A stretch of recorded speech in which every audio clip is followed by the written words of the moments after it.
Se não fosse a eterna claridade dos teus olhos, eu não tinha onde me abrigar. Quanto te devo e nem sequer te vejo. Recolho-me à tua sombra e vivo de ti, que estás a centenas de léguas. Quando olho o mar fora na lentidão sombria das minhas saudades, quantas vezes eu levanto sobre o fundo de Inglaterra a mancha cor-de-rosa das quintas. Quantas vezes?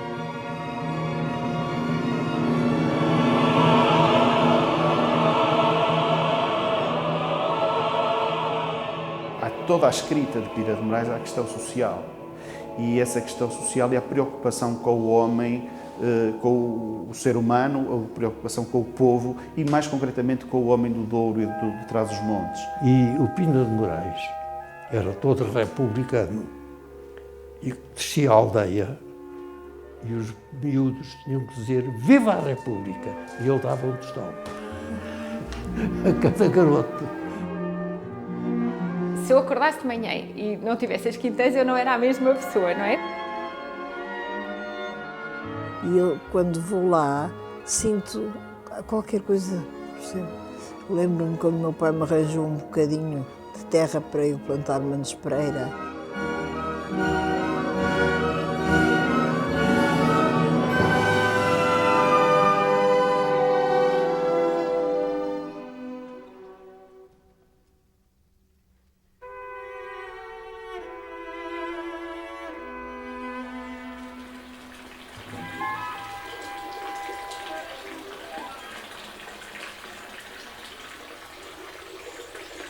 O que distingue esta Casa das Quintãs, em Mesão Frio, de outras casas ricas dorienses, não é a sua ligação ao vinho generoso, o cheiro a mosto no fim das vindimas, os 9 hectares de vinhedos da propriedade ou a vista deslumbrante sobre o Rio Douro. Tudo isso está lá, mas não chega para a revelar.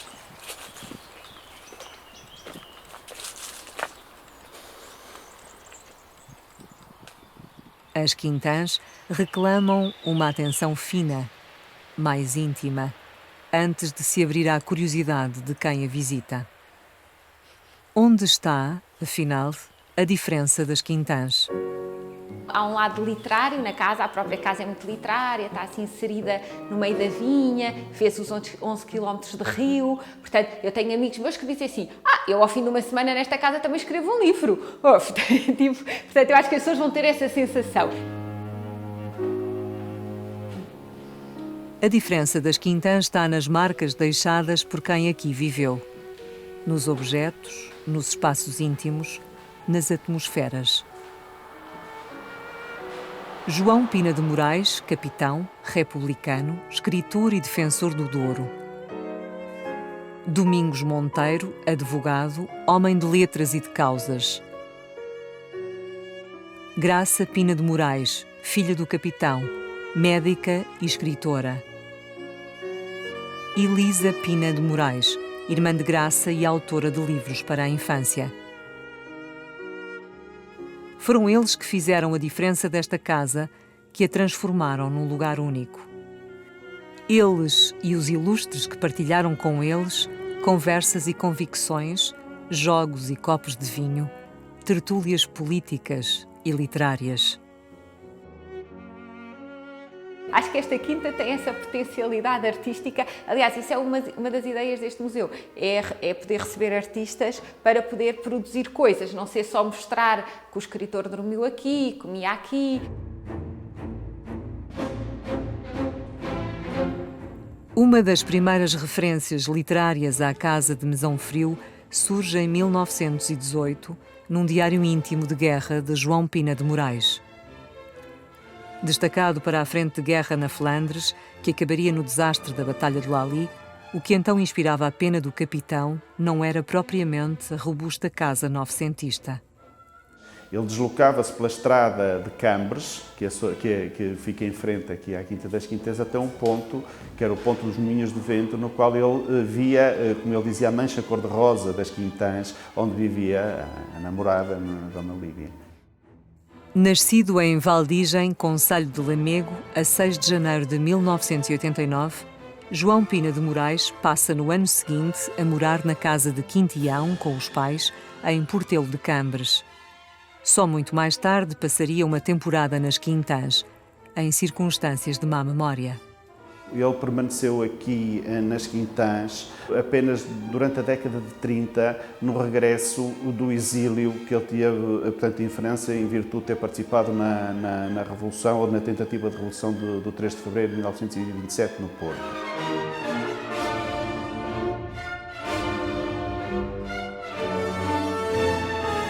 Cinco anos depois do golpe falhado, o governo da ditadura amnistia alguns dos exilados políticos e Pina de Moraes regressa a Portugal com residência fixa e movimentos controlados.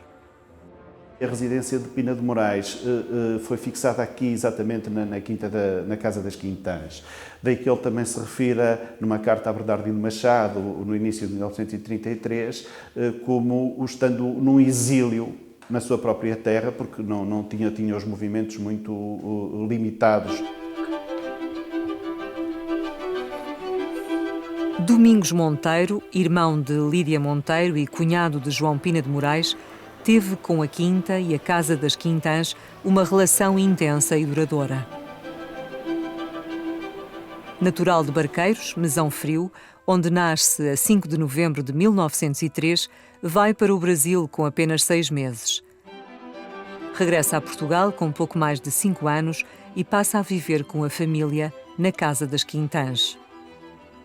Aí tem início a sua relação forte e inabalável com o Douro e com os mistérios da vida através da iletrada e imaginosa Maria de Cedeira, que lhe conta histórias do Arco da Velha e o ensina a ser simples e bom. Ele tanto falava com o rei como falava com o empregado. Além disso, eles viveram no Brasil e no Brasil ele ficou muito ligado a uma empregada que tomava conta dele e que era muito simples e que lhe contava histórias e assim.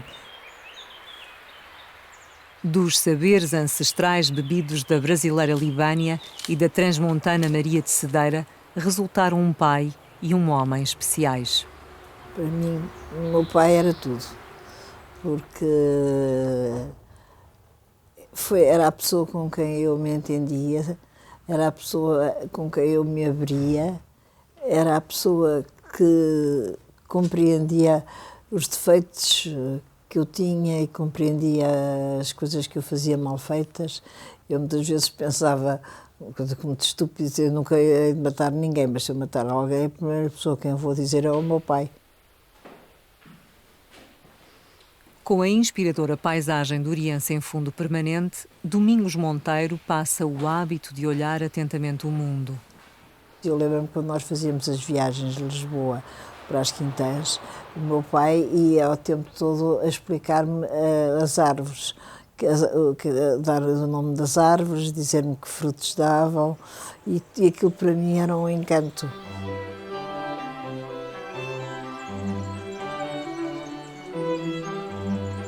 Uma hipotética carreira académica seria dificultada pelos ideais liberais e democráticos de Domingos Monteiro.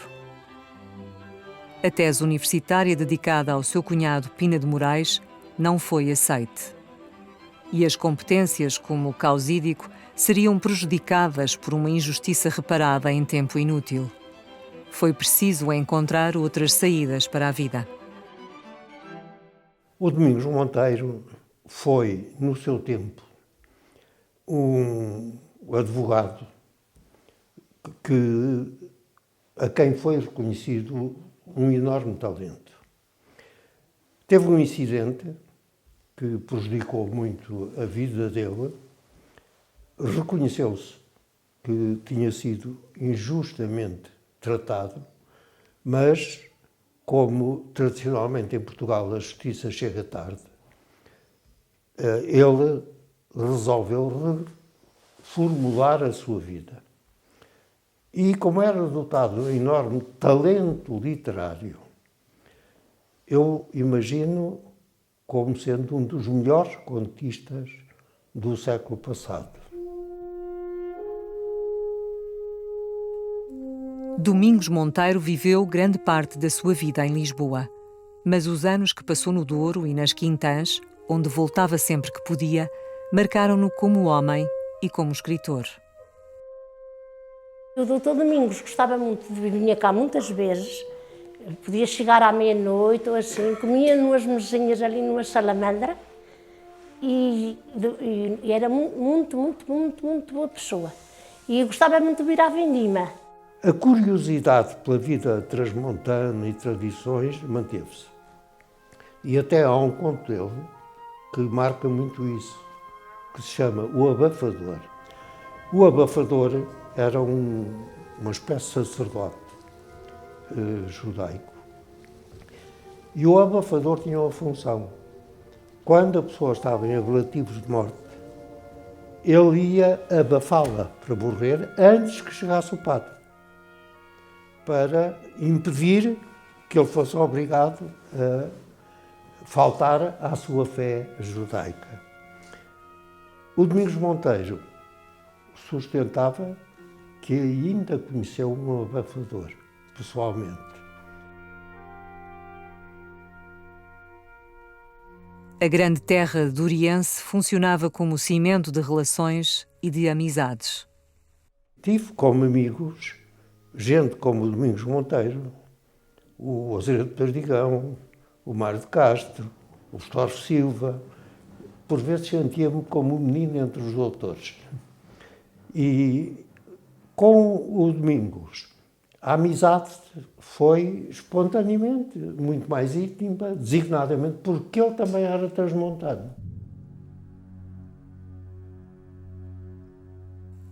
O seu cunhado, João Pina de Moraes, tem com o Douro a mesma ligação umbilical.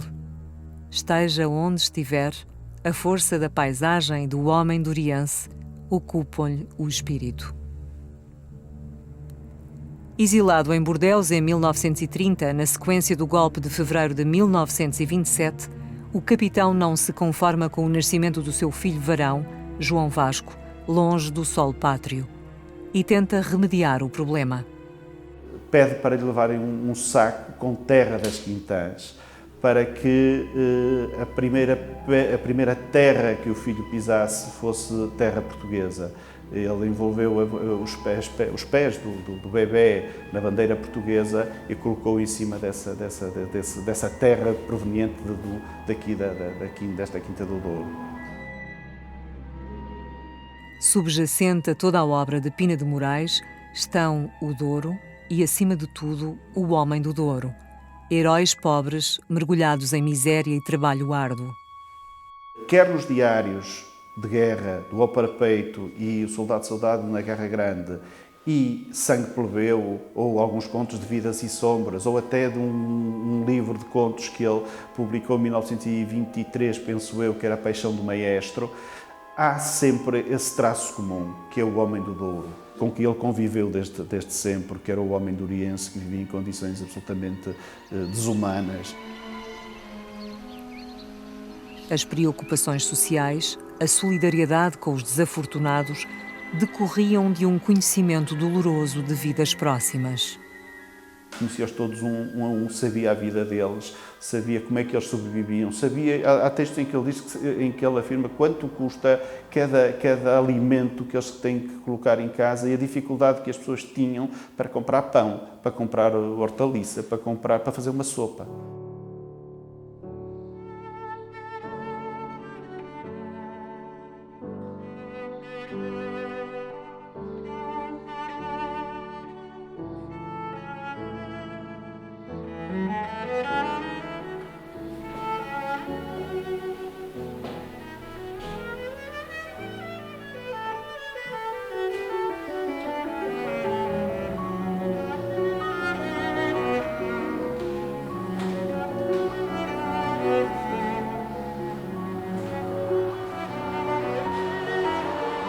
Nascida no Porto em 1925 e formada em Medicina, Graça Pina de Moraes é filha de João Pina de Moraes e de sua mulher, Lídia Monteiro, irmã de Domingos Monteiro. É uma das frequentadoras e amantes da Quinta e da Casa das Quintãs.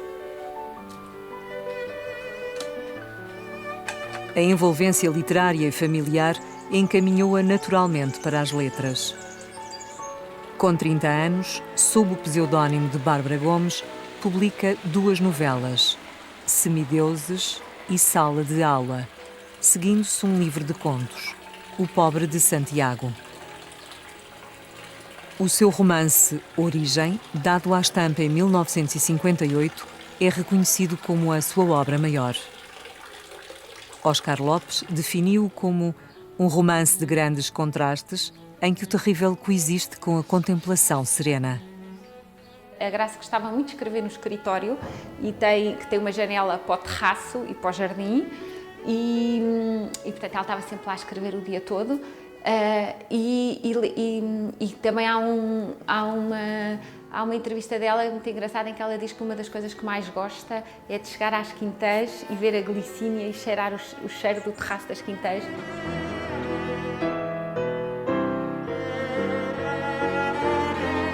Também a sua irmã Lisa, de seu nome Elisa Pina de Moraes, um ano mais nova, não resistiu ao chamamento da literatura. Escreveu, sobretudo, obras para a infância: O Mochinho Feio, História de Amor do Morcego Iridiano ou A Caçada. Dos contos dela, sim, acho que ela... quer dizer, como é que eu ia te explicar? Eu acho que ela era uma pessoa sensorial, ligava, percebe? Era mais sensorial, pronto, ligava às sensações, ao que via, era perspicaz. Às vezes, quando vinhamos no Marão, eu lembro-me de mexer o Marão e ela abria a janela e dizia: respira este ar que é mais fininho. E eu ficava sempre assim um bocado espantada, porque o ar era mais fininho, mas pronto, respirava porque era mais fininho, para perceber o que é que elas chamavam ar mais fininho, e pronto, esse tipo de coisa. Acho que era sensorial, acho que era mais isso.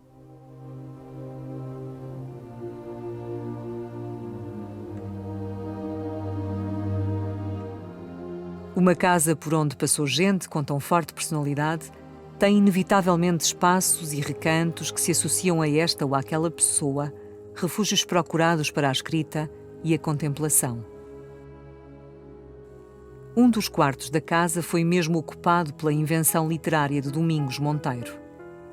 Há aqui o quarto de hóspedes, cá em cima, que também é um quarto que eu ligo ao meu tio Domingos, e à história da mão fechada, e portanto é uma história de amor, e, portanto é uma história que nós desde pequeninos sempre gostamos, porque não é? E que tem uma moral da história, que também é uma coisa muito importante quando nós éramos pequeninos, é perceber que há uma moral, e a moral da história é que nós não podemos ser felizes à custa da infelicidade dos outros. Eu gostava muito de estar no tal quarto que se chama da mão fechada.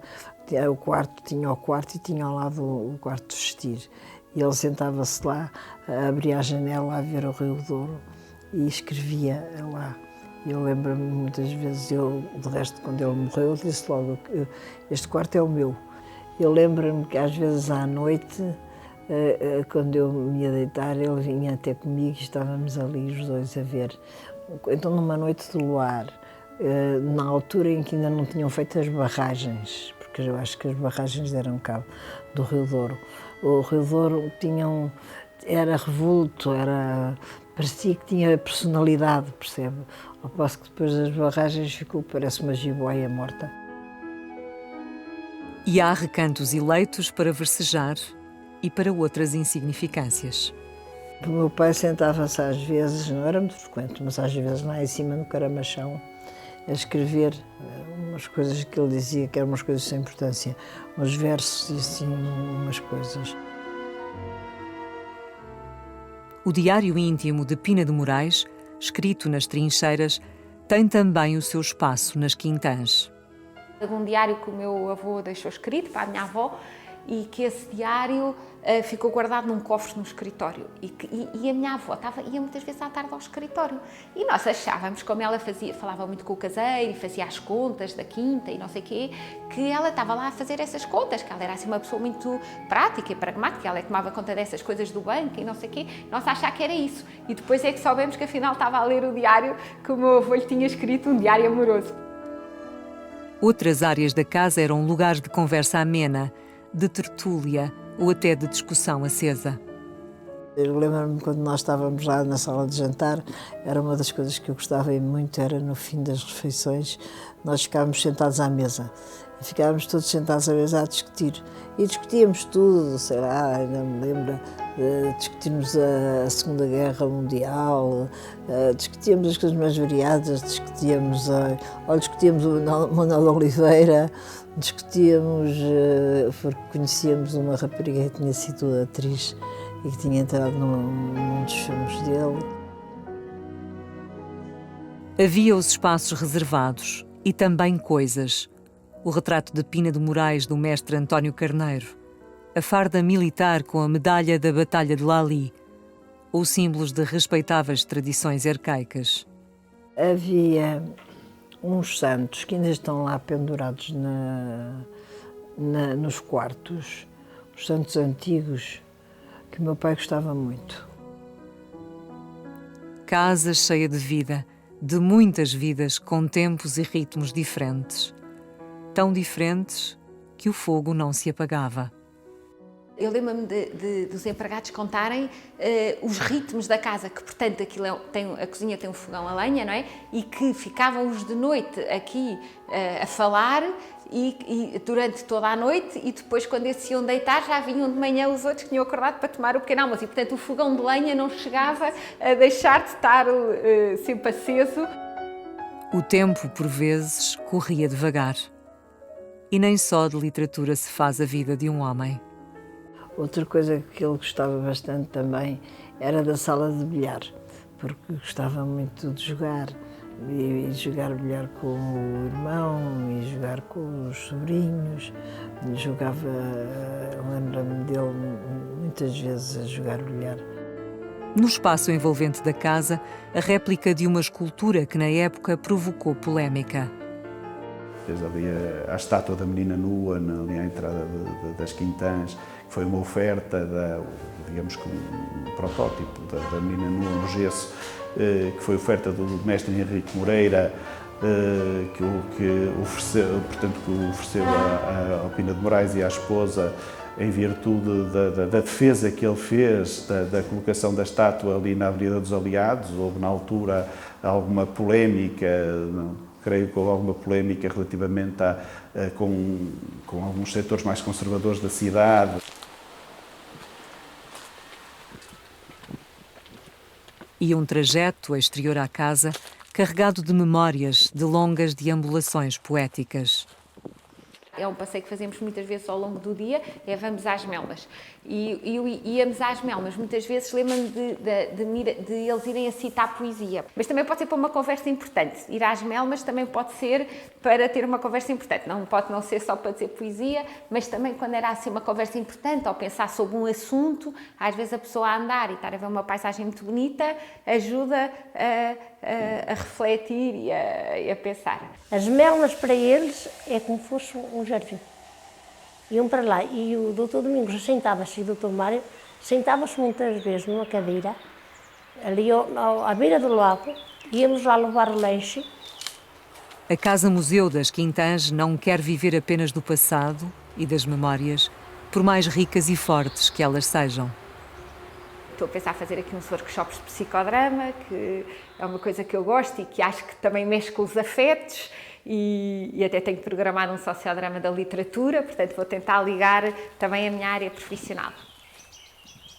O que pensaria Domingos Monteiro dos projetos para a casa?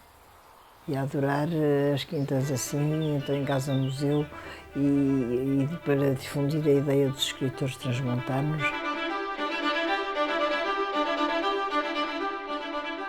A memória do Domingos tem que ser estabelecida para proveito da cultura portuguesa.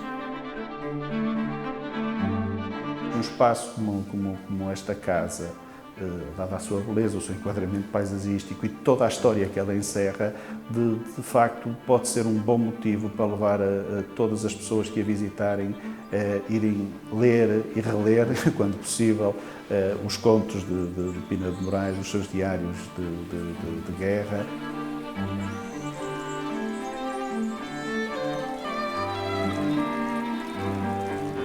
De falavam em vender e o meu pai dizia, pô, vendam a parte de cima, vendam a parte de baixo, mas não vendam as quintas. Eram apenas deixarem cair esta casa, como há muitas por aí, mas esta casa é a mais linda que eu